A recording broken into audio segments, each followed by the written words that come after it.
All nouns in Russian can be considered animate or inanimate.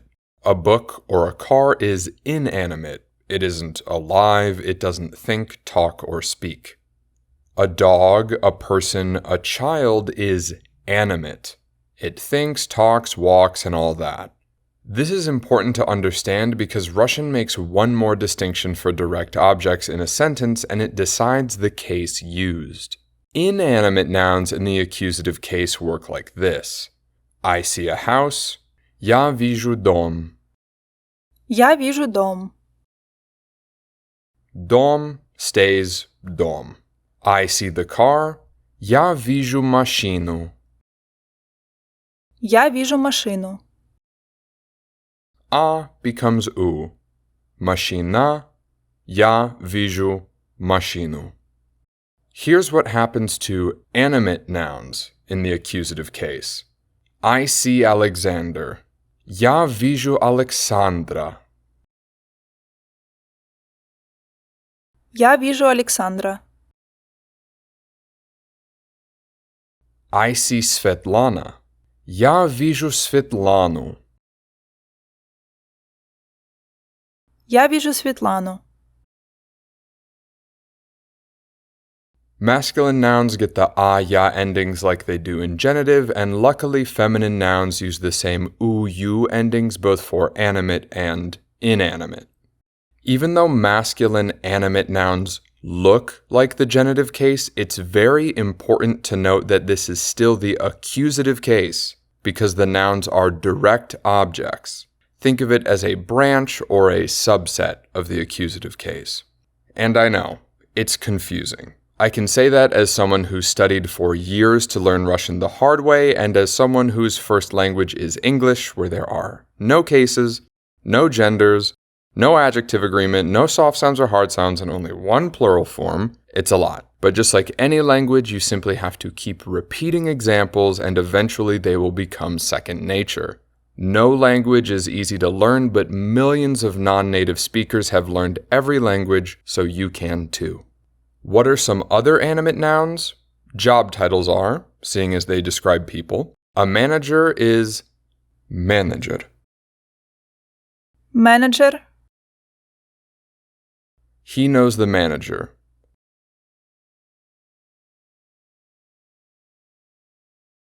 Он знает менеджера. Он знает менеджера. A cashier is кассир. Кассир. I don't see the cashier.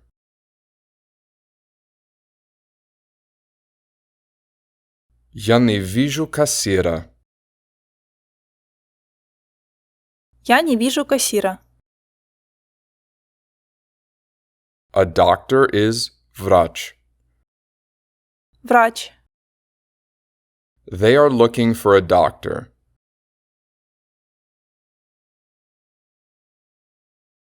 Они ищут врача. Они ищут врача. Family members too. An uncle is дядя. Дядя. An aunt is тетя. Тетя. Here's where we get into some more exceptions. As you can see, both words end in ya here, and despite one of them being a male and the other being a female, they both get the same endings in this case. Дядю and тетю, just like Maria becomes Mariu. Ya becomes you. I see Uncle Alexander.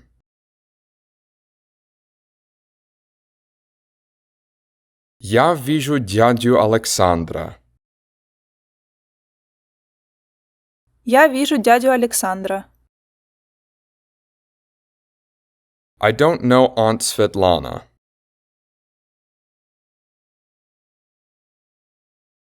Я не знаю тетю Светлану.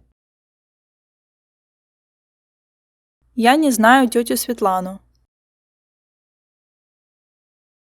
A grandpa is дедушка. Дедушка. A grandma is бабушка. Бабушка. Applying the same rule we did to aunt and uncle, how would we say these sentences? I hear Grandpa Alexei.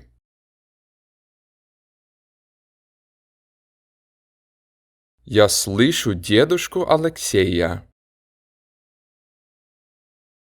Я слышу дедушку Алексея.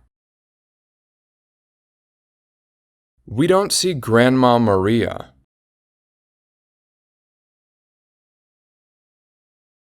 Мы не видим бабушку Марию.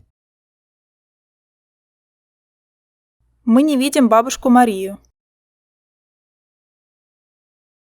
Дедушка becomes дедушку because it ends in a. When it comes to these situations, the ending of the word matters more than the gender of the person it describes.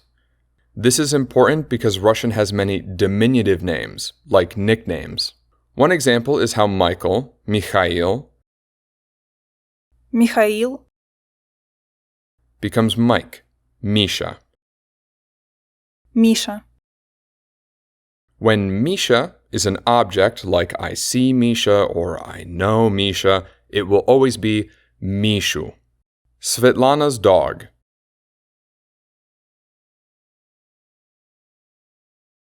Собака Светланы.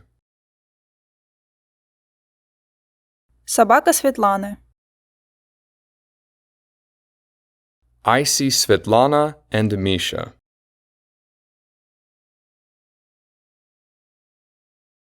Я вижу Светлану и Мишу. Я вижу Светлану и Мишу. I see Misha with Svetlana's dog.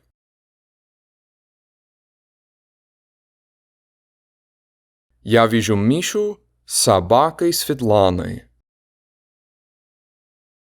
Я вижу Мишу с собакой Светланы.